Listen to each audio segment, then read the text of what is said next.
गुरुभक्त बालक उपमन्यु। महर्षि अयोध्या अपनी विद्या, तपस्या और विचित्र उदारता के लिए बहुत प्रसिद्ध हैं। वे ऊपर से तो अपने शिष्यों से बहुत कठोरता करते प्रतीत होते थे, किंतु भीतर से शिष्यों पर उनका अपार स्नेह था। वे अपने शिष्यों को अत्यंत सुयोग्य बनाना चाहते थे। इसलिए जो ज्ञान के सच्चे जिज्ञासु थे, वे महर्षि के पास बड़ी श्रद्धा से रहते थे। महर्षि के शिष्यों में से एक बालक का नाम था उपमन्यु। गुरुदेव ने उपमन्यु को अपनी गाय चराने का काम दे रखा था। वे दिन भर वन में गाय चराते और सायंकाल आश्रम से लौट आया करते थे। एक दिन गुरुदेव ने पूछा, बेटा उपमन्यु, तुम आजकल भोजन क्या करते हो? उपमन्यु ने नम्रता से कहा, भगवान, मैं भिक्षा मांगकर अपना काम चला लेता हूँ। महर्षि बोले, वत्स, ब्रह्मचारी को इस प्रकार भिक्षा का अन्न नहीं खाना चाहिए। भिक्षा मांगकर जो कुछ मिले इसे गुरु के सामने रख देना चाहिए।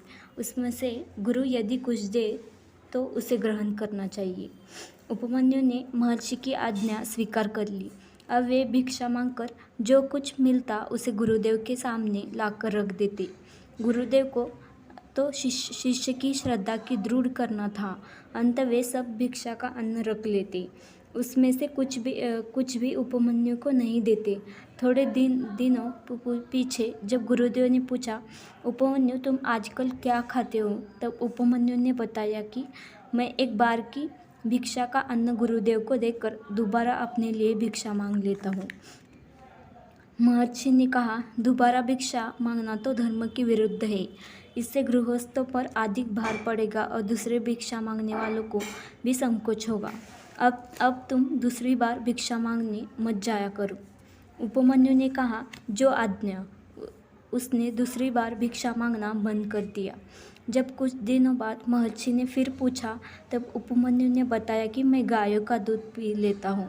महर्षि बोले, यह तो ठीक है, गाय जिसकी होती है उसका दूध भी उसी का होता है। मुझसे पूछे बिना गायों का दूध तुम्हें नहीं पीना चाहिए।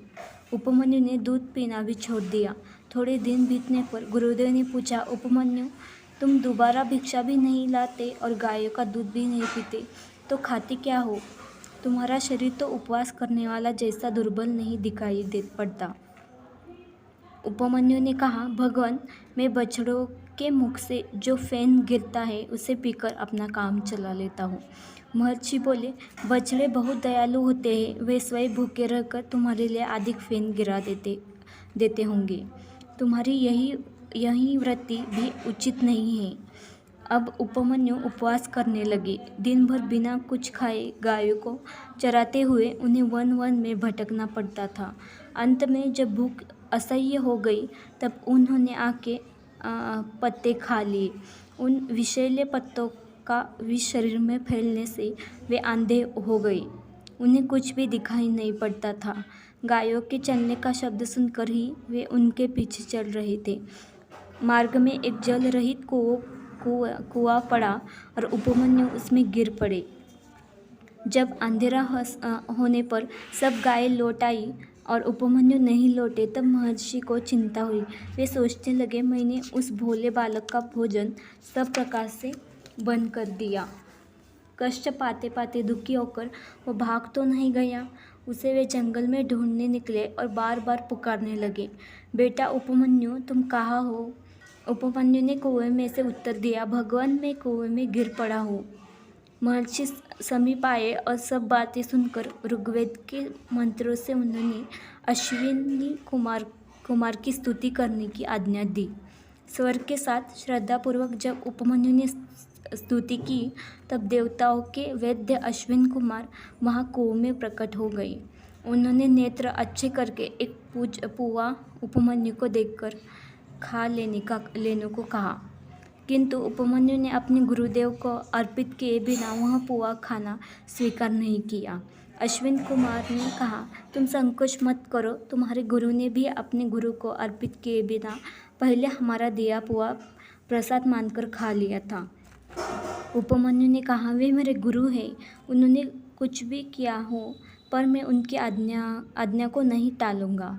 इस गुरु भक्त से प्रसन्न होकर अश्विन कुमार ने उन्हें समस्त विद्याएं बिना पढ़े आ जाने का आशीर्वाद दिया। जब उपमन्यु कुएं से बाहर निकले, महर्षि अयोध्या ने अपने प्रिय शिष्य को हृदय से लगा लिया।